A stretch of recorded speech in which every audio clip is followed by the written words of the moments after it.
Sunday afternoon. We're gonna head out to meet my friend Sam at my cousin Ray's house.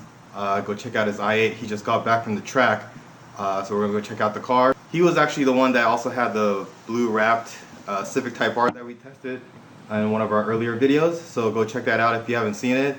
Car is badass. But let's go look at the i8.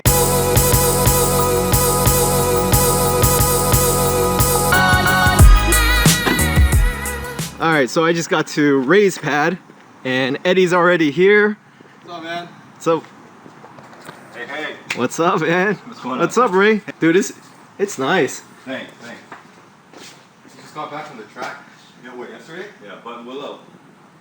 Oh, you just took it to Button Willow? How do you open your doors? As long as you have 2 feet, okay, you can open the door. So that's the clearance. Clearance. 2 Alright, feet. we gotta take a look at this. Oh, I thought it was gonna hit. You can see the carbon fiber body when he opens the door. It's carbon fiber reinforced plastic. Look at that. Nice. That's pretty cool. You know what's crazy is the i3 is exposed carbon fiber too. Yeah. Oh, you can see carbon fiber everywhere. That's probably why how they keep. Well, how much did you weigh? It's like 3,200, you said? Yeah. Approximately 3,200 pounds. So that's pretty light for a car this size. Yeah. Hey, if you guys don't remember Ray, I'm sure you guys will remember this car right here, the Type R. Have you tracked the Type R yet? Not yet, but that's going to be next. You said you're going to go smaller on the wheels, right? Yeah, I'm going to go 19, 18? The stock is 20. I'm going to go 18, 45 offset, Titan 7, represent. You're actually going smaller. I'm going smaller. For the ride comfort, that's the first thing. They say it performs better. Yeah, and it performs better. It's lighter.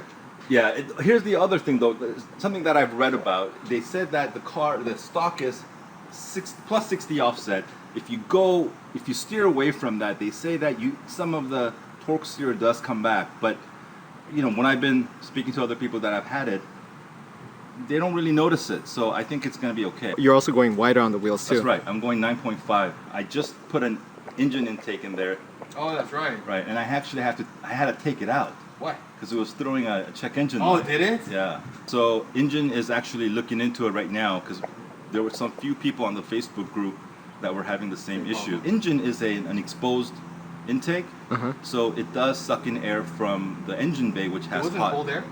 It was a cold air, but it's still there. Right, but it was still gotcha. inside the engine bay. Gotcha. I think I'm gonna go with an enclosed one, which is a Mishimoto, and Mishimoto, they've done their research. It's an enclosed and it replicates the stock intake, which also draws air from the outside, so it's gonna have a colder, lower temperature air. You can be like me and have a Civic GSR that has a check engine light that just won't go out. Yeah. Hopefully that's he not. just drives with the light on. And then. Oh, that's when the actual engine is on. Yeah. The way BMW recommends that you sit into this car is because of this high door sill here. You put the butt first, That's right? right. You got to put your butt on first and then slide in, and then rotate your feet over. This is what Ray's talking about. The seat is all the way down here. It's probably got a good 6-7 inches, and the seat's in there. And if you could look from the side, carbon fiber area right here is just covering the seat a little bit. All right, let's try that. Lift your head. There you go. Perfect.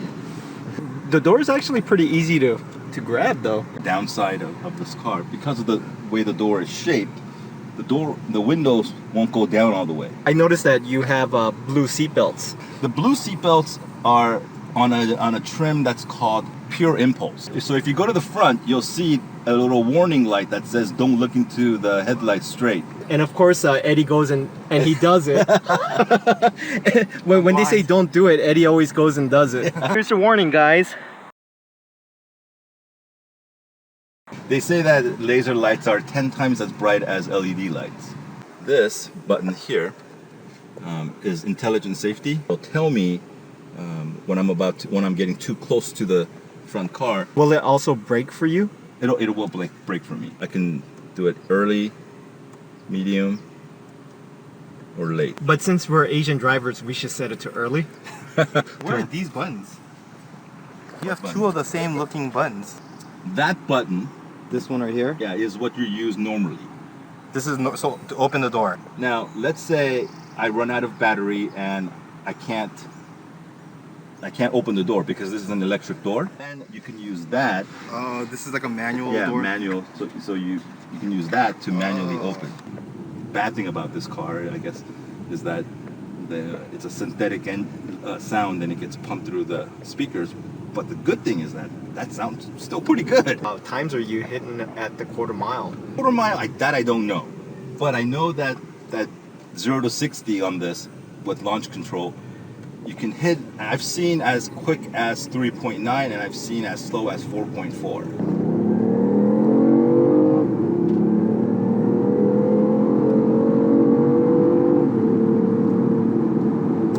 Wow, that sounds pretty good. It sounds pretty good. Yeah, it makes it sound like it's such a beefy engine. Right. And like I said, it's pumped through the speakers and it's a synthetic sound, but it sounds pretty good.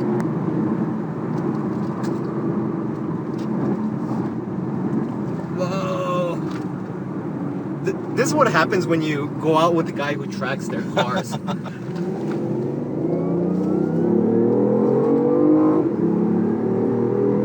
I was watching some reviews saying that the i8 isn't as fast as it should have been. And I think what they mean is their top speed. Because this car has a electric motor in the front and a combustion engine in the back, the internal combustion engine is a 3-cylinder, 1.5 liter turbo mini engine. Because it has a smaller engine, once you hit about 100 miles, 110 miles, it starts to kind of really slow down, trying to reach the maximum speed of 155 miles an hour. My car's not fast in today's standards. Yeah. But it's not that slow. Right, it's an NSX, dude. Dude, I was like banging red line, like trying to catch up. How fast did you go on the freeway, on the on-ramp? Or actually, don't say it.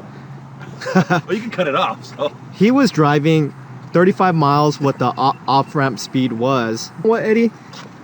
That red handkerchief right there, that adds 10 horsepower. You know that It does. gives me street cred. Street creds.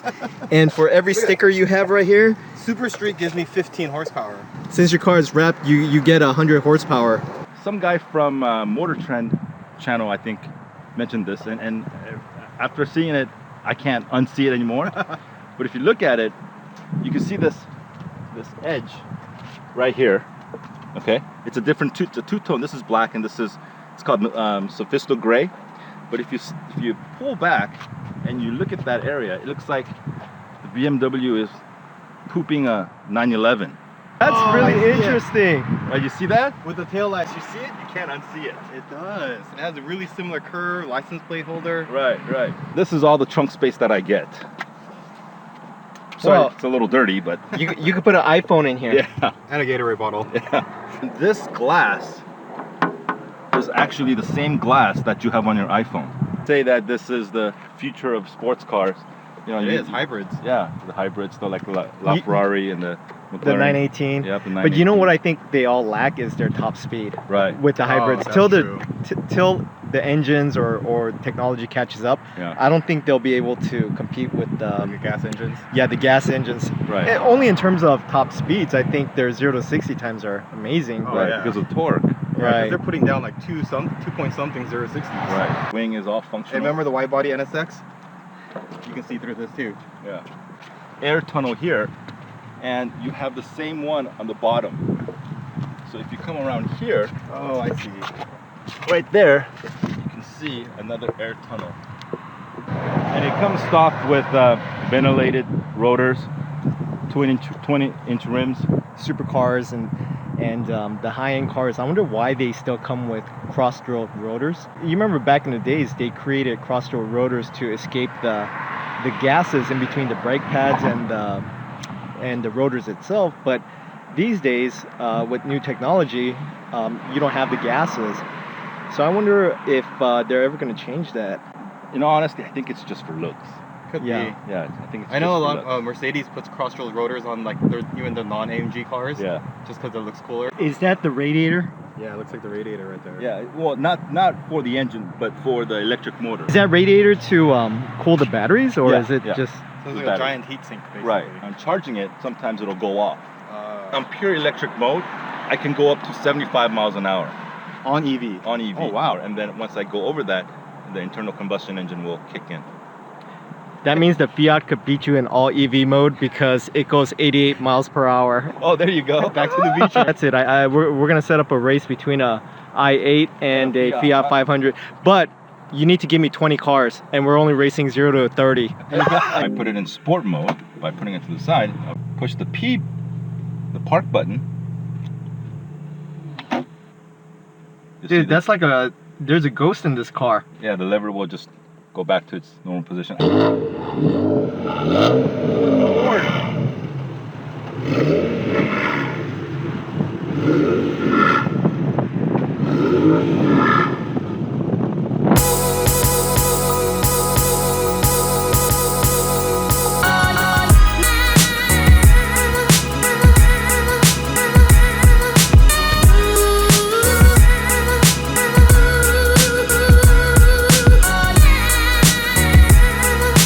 I think the BMW i8 is actually a faster car than I thought it was going to be.